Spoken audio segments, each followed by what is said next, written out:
nakakapanibago ngayon, siyempre, non-showbiz. Parang medyo tahimik. Yung sa akin lang yung nababalitaan ng mga tao, ganun. Yung sa kanya hindi. Okay naman. Nakakapanibago pero masaya. Medyo peaceful ang dating. Mga ka-freshness, ano kaya ang secret ni Joseph? Gawa ng taga-showbiz man o hindi, ay madaling ma-inlove sa kanya. Okay, ayan si Mr. Joseph Bitangkol. Pero bago natin pag-usapan siya, kasi si Ara kaka-BBM lang. Sabi niya, nakausap niya si Alger and nag-sorry si Alger na na-drag pa yung name niya. Kasi he smiled, pero iba daw yung babaeng pinag-uusapan. Pero meron. Sabi na kasi kung totoo yan, noong pa dapat sumingaw yan. Imposible. Nay, ang tanong kay Joseph, ano daw ba ang sekreto ni Joseph at bakit naiinom sa kanya mga taga-showbiz and non-showbiz? Mabait. Mabait nga. At saka, ano siya, malambing. At saka nagpakatotoo. At saka mabait siyang anak sa kanyang mga magulang. Napakatotoong tao. Yung star confession niya, ang ganda-ganda. Oh, yes. Yung iyo din. Yes. Kaya mahal na mahal siya ni Tess Obdial ng Winnipeg at si Tita Raquel Sullivan. Ay, maganda yung At ni Chidi Horsey. Ay, super. Ay, congratulations kay Long Mejia. At kay Richie Horsey. galing mo. Star Confessions, ang galing mo, Long. Grabe ka. At ngayon po, mga kapatid, tatawagin naman po natin bilang bisita ang bida po ng My DSL. Napakagandang dalaga, Danita Panel! Oh, taray! Sobrang napakaganda. Hi, Maren! Ako, unang bata ko ng tanong, sinong namimili ng wardrobe mo sa My DSL at saka sino nagme-makeup show? Napakaganda mo sa lahat ng anggulo. Walang hindi talaga napaka-isip ka. Wow! Si Danita. Napaka-elegante. Elegante siya. Yung mga staff po doon, meron po kaming stylist sila. Akala mga PA yung namimili. Angelo! Minsan yung PA namimili. Kami lang din po. At saka nasa pagdadala yan. Saka magaling po po si ano talaga dahil. Bakit kumukuti-kutita pang iyong mga mata ngayon? Ay, contact lens po. Napakaganda. Safe na Akalain mo. safe kumagot. Kamusta naman kayo ni JC? Ayun po, natutulog siya ngayon. Ay, alam! Alam niya ang schedule. Ba't napuyat? Uyat, sa utol kong hoodloo. Ano naman ang gagawin niya pag-gising niya? Magta-text naman po siya sa akin. Ibig sabihin ng communication, even after My Driver, Sweet Lover. Siyempre, parang kayo ni ano. Hindi. Swerte mo. Kayo pa rin, ito. Pagkatapos ng kanilang Hindi naman, proyekto, bakit wala na rin na. nangyari? Yan na naman, mami ko magte-text na naman. Ay, tita. Alam mo, Alex, naman magpa-advise ka kay inyo Danita. Advice, wala naman ako. Bakit ako? Wala ako dyan, Alex. Sa madalas yung pagsasama ni JC De Vera sa My DSL, Ako ba, no? gano'n na yung porsyento ng, alam mo na yung pagmamahalan ninyo? Ako po, 100%. Ay! Yan si Kasi Danita. dapat kasi, pag nabuhay ka sa mundo to, bigay mo na lahat. Correct, correct. Di ba? Very well said. Pero anak, sabi niya, mag-iiwan ka ng kaunti sa sarili para mo sa sarili mo. para sa susunod na may magmamahal sa'yo at mamahalan mo rin, may ibibigay ka pa. Makinig ka, Alex.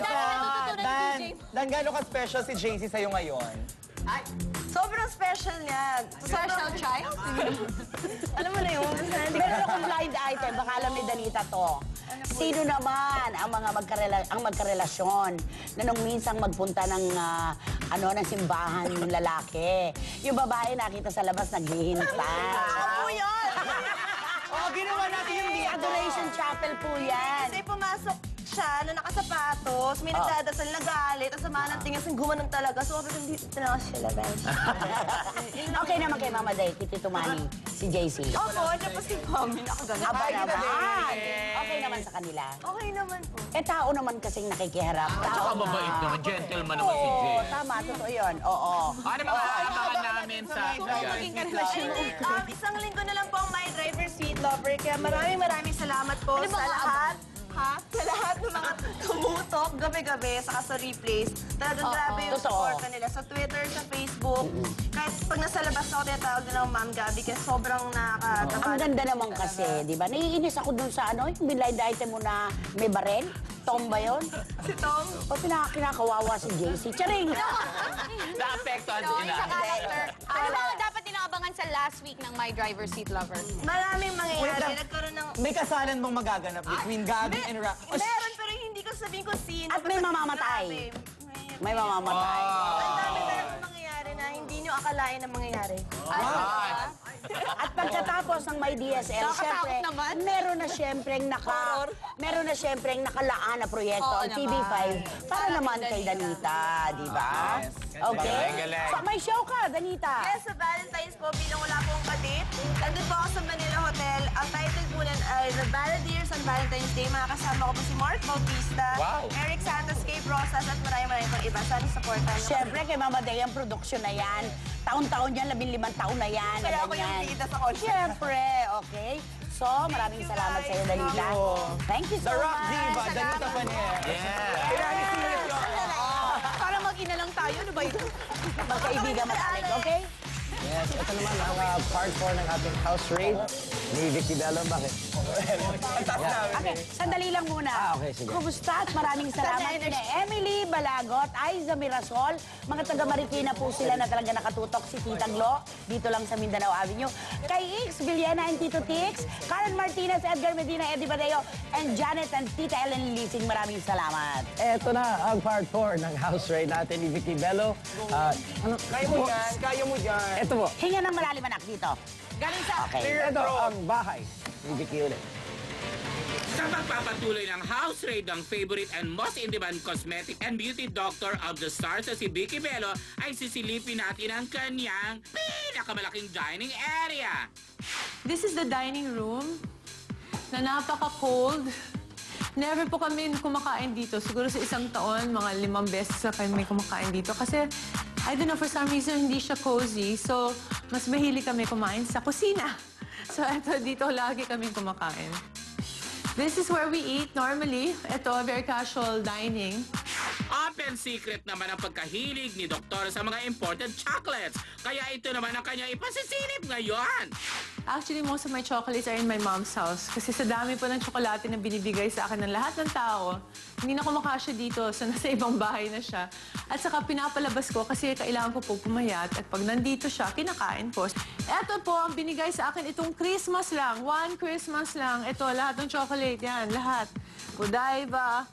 Sa aming one-on-one interview kay Dr. Bello ay naitanong namin kung bakit sa kanyang palagay ay hindi pa rin nawawala ang tiwala ng tao sa kanya despite all the intrigues and controversies.